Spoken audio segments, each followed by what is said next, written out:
the Celts are to face Aston Villa, travelling to Birmingham for a Champions League game. However, in the 1890s, these two teams met in a very different match, one that was to decide who would be the world champions.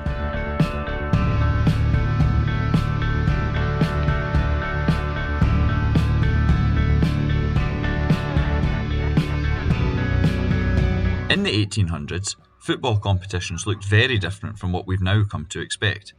There was no Scottish League until 1890, and the vast majority of a team's games were friendlies, with the remaining matches made up of national, regional and local cup contests. In addition, the modern spectacle of European competitions did not yet exist, partly due to transport difficulties, as well as the varying stages of development that football had in different countries.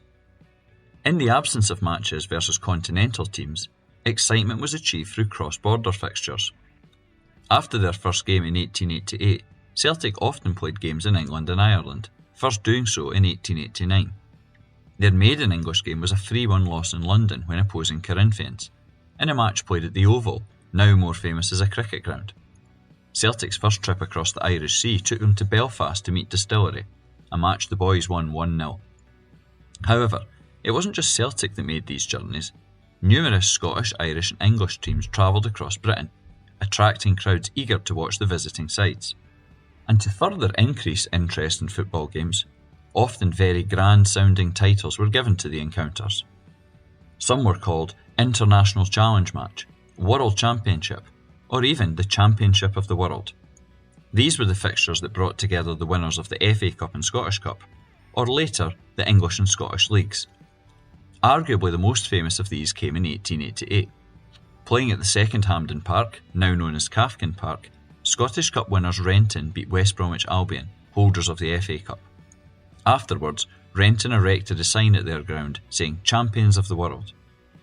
Two of the Renton players went on to have a renowned place in Celtic history. Neil McCallum became the boys' first ever goal scorer, and James Kelly was the club's first captain, and later chairman too. By the start of 1896, Celtic had firmly established themselves as one of Scotland's premier teams.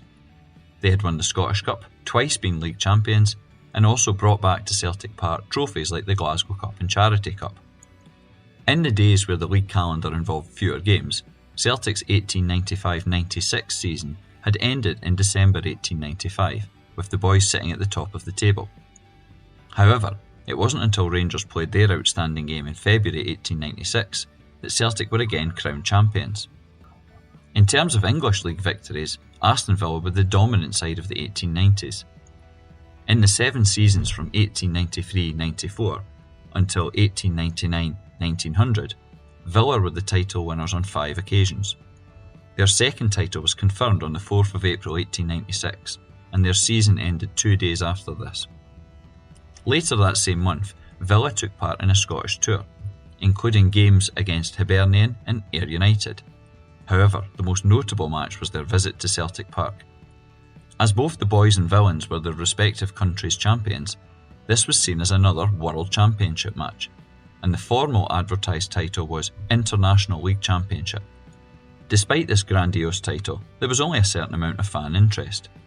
9,000 fans turned up at Celtic Park on the 20th of April 1896. By the standards of the time, this was a reasonable crowd, especially for a midweek friendly, although far short of the huge crowds that often came to Parkhead. Those fans that had turned up were certainly not disappointed, being very well entertained for their money.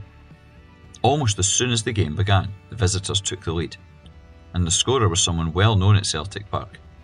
Johnny Campbell had been a boys player before going south, and now he put Villa ahead. However, by half-time, matters were once again even. Sandy McMahon, Campbell's former attacking partner, ensured that the scores were 1-1 at the break. The second half proved to be even more exciting. Jimmy Blessington gave Celtic the lead, and then, with only 5 minutes remaining, the Villains captain Jack Davey grabbed an equaliser. Davey was quite the sportsman and also played professional baseball at one point. It seemed as though both sides would have to settle for a joint world title, until one final twist. The ball fell to McMahon on the left, and his shot made it past Villa keeper Harry Wilkes. It ended 3-2 to the boys. As a result of this late victory, Celtic could lay claim to the title of world champions, though Hearts might do likewise. The Tynecastle men had won the 1896 Scottish Cup, beating Hibs 3-1 at New Logie Green in Edinburgh, the only time the Scottish Cup final has been played out with Glasgow. In April 1896, Hearts beat FA Cup holders Sheffield Wednesday, at a time when the Scottish Cup was still seen as a premier Scottish trophy. In reality though, there was a novelty in beating English teams at the time, but the title of World Champions was not treated hugely seriously, or seen as an honour of major significance.